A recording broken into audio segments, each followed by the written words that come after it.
Hello, everybody. I'm very happy to be here today at the conference. It's my first time here in Hungary and Central Europe.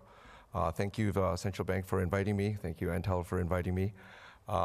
Just seeing all the people here in this room today, it just shows that, how the movement of digital currencies and digital assets are moving forward.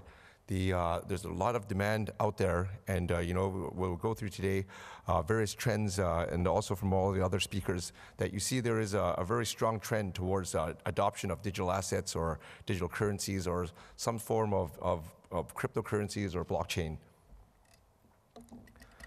So my company, ANX International, we've been around for about 5 years. What we do is we have a ANX Pro, which is a retail Bitcoin exchange.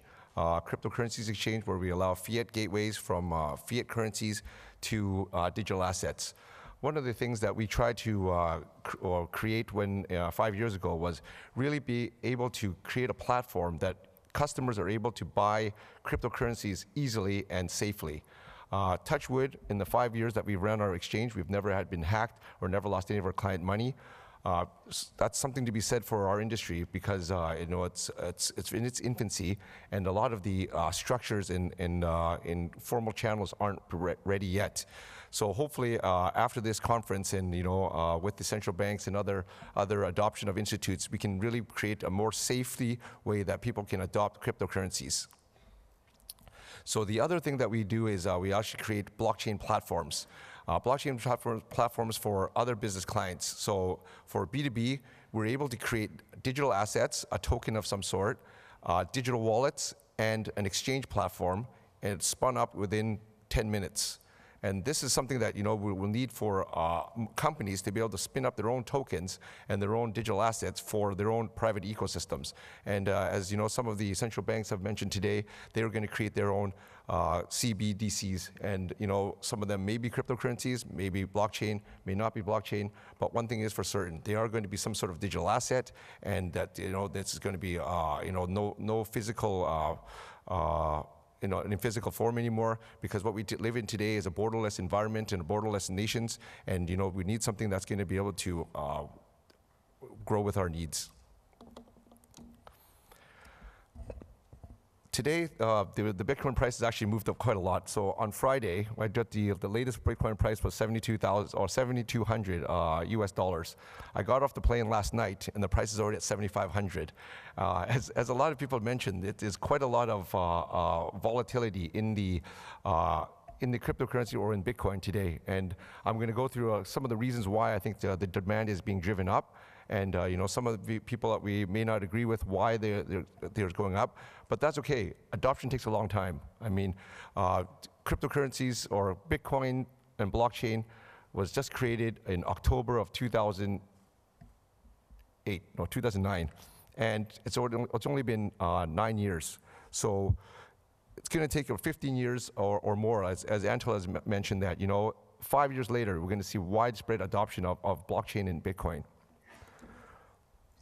So as we've seen in traditional evolution of money, we started from a very physical form now to, in the middle there we have a bank, and then at the very end we have some sort of virtual currency. And I'm not going to go through too much about this. We all know this is the trend it's going with.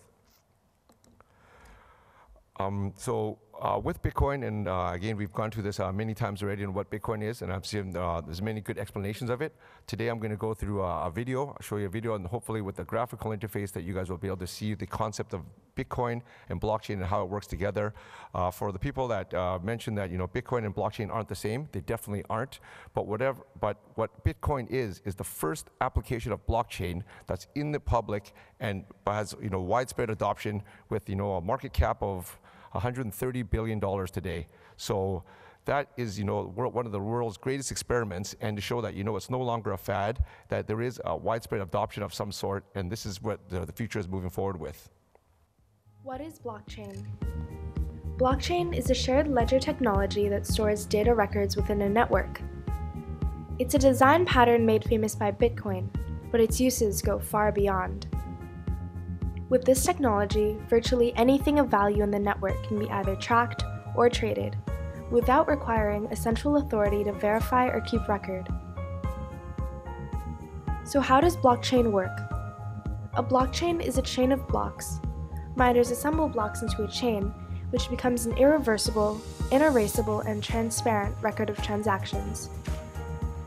If Party A wants to send an asset to Party B, this transaction record will be verified by every party within the network. In short, the blockchain acts as a ledger, showing all stakeholders the movement of the asset from A to B.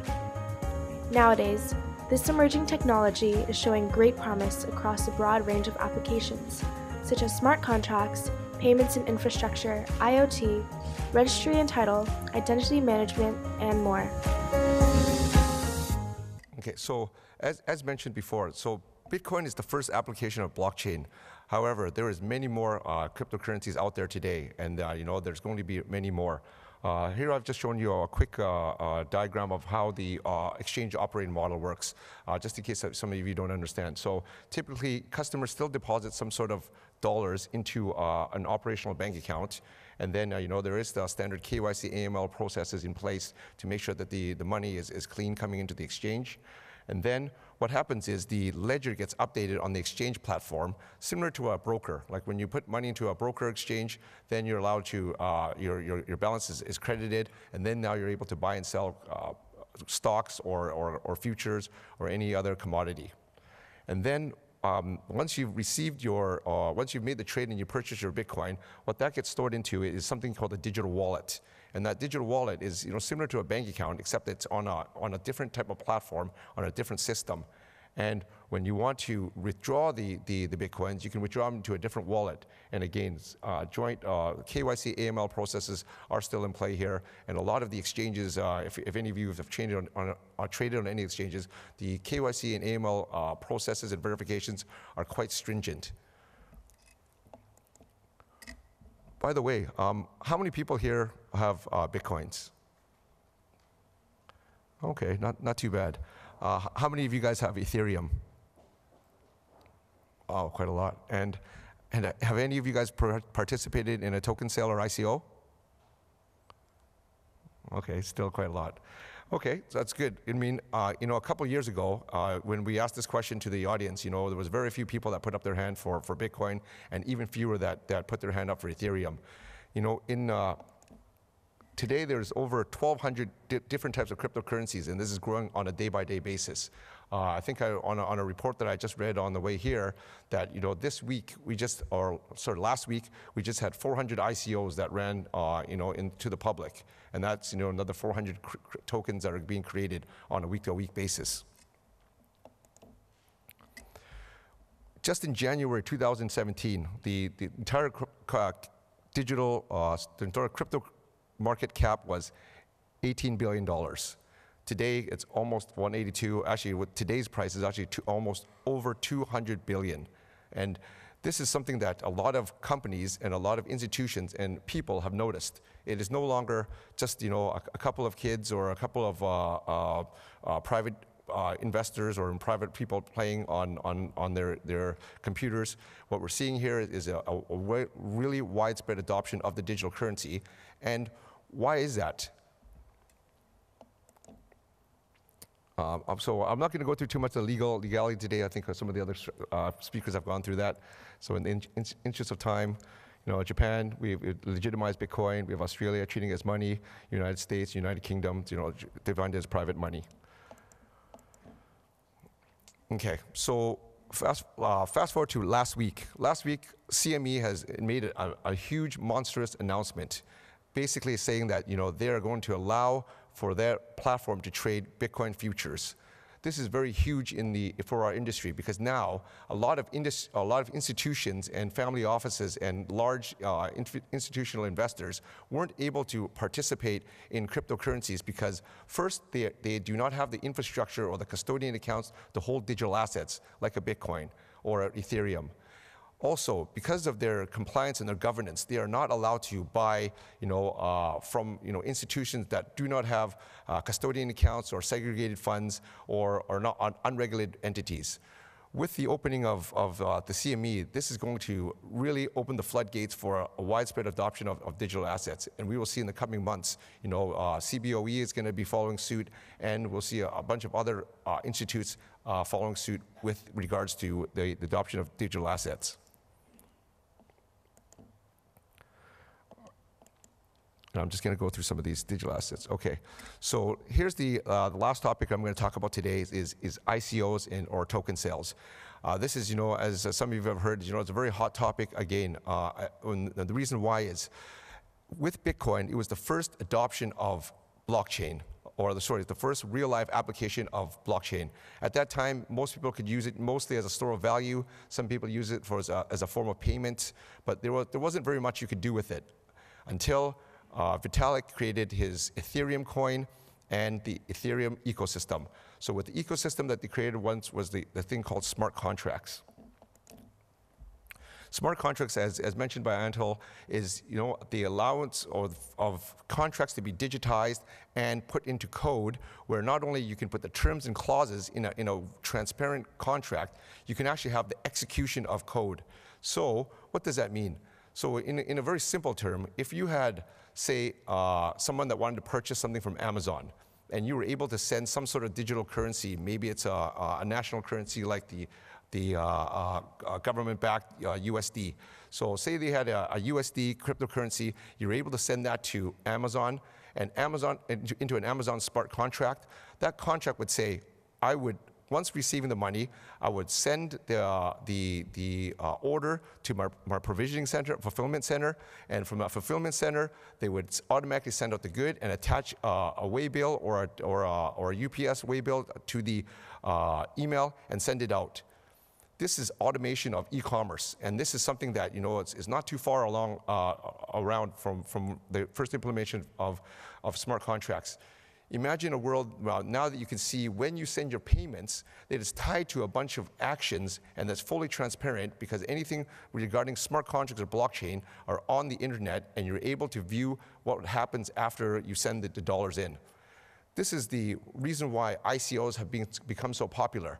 With whether or not you believe the issuer is going to have value with the coin, but one thing is for certain: when you send your Ethereum into a smart contract, you can see that whether that smart contract is going to give you the token that you were promised. And this is something that that you cannot do easily with intermediaries and other traditional ways of purchasing either shares or commodities or items.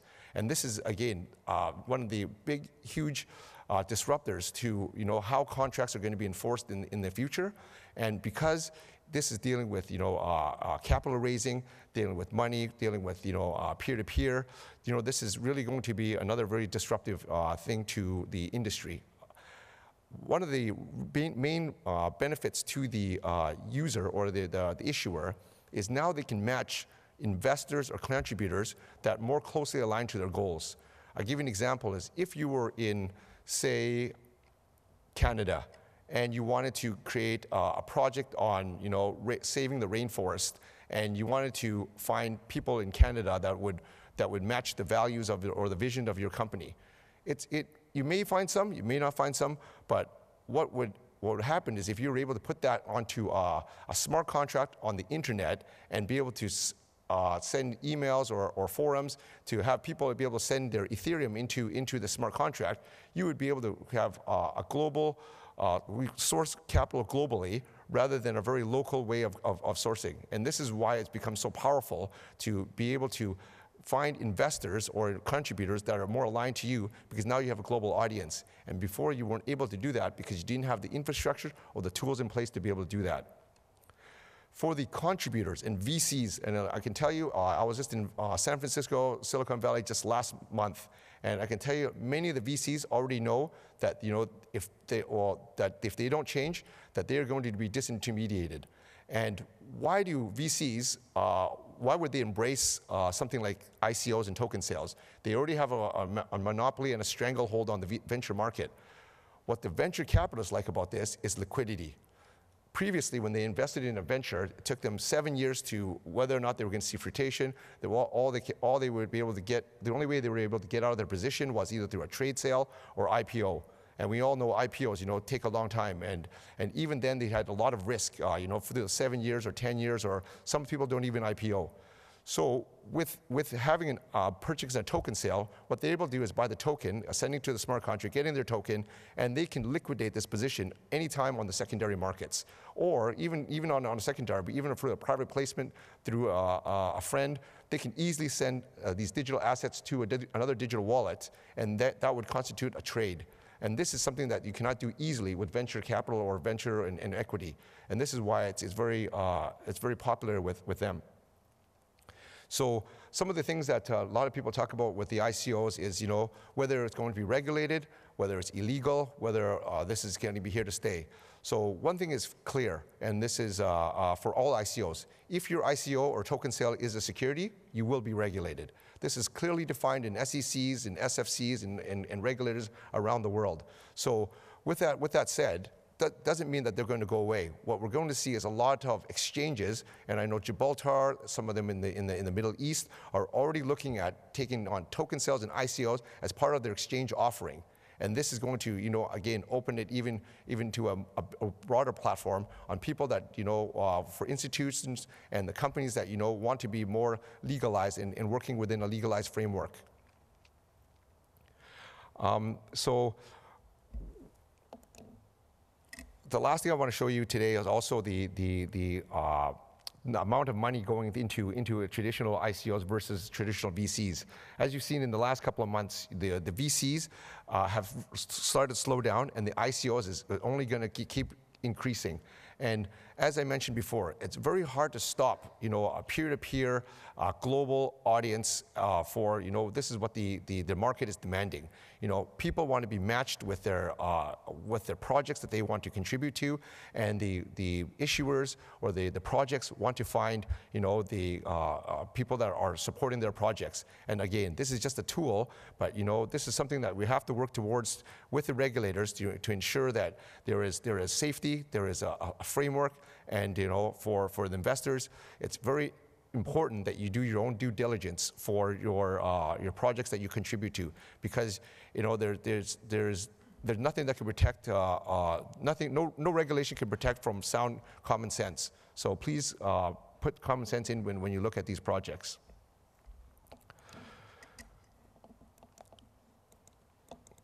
Okay. Anyways, the last slide. So here's some of the blockchain startups that have been ICO'd in the last year. Okay, so in closing, I just want to say that a lot of people, when they're looking at digital currencies and they're looking at ICOs, they're looking at this, many people are afraid. Many people are thinking, is it safe? Is it going to become illegal? And change is scary. This is not the first time we've seen change. I can go back to the internet days. And do you remember the time when you guys had to put your picture up onto the internet? I mean, that was scary back then, right? Like who in the right mind would put their picture up on the internet? Like, God forbid, would you put your credit card on there? I mean, back in those days, those are really scary things to do. But today, I mean, I won't even go to a site where I can't save my credit card because it's just so inconvenient. And now that we've become used to what convenience and what's going to be helpful for us, and this is what people and consumers are always going to choose: the path of least resistance. So, thank you very much.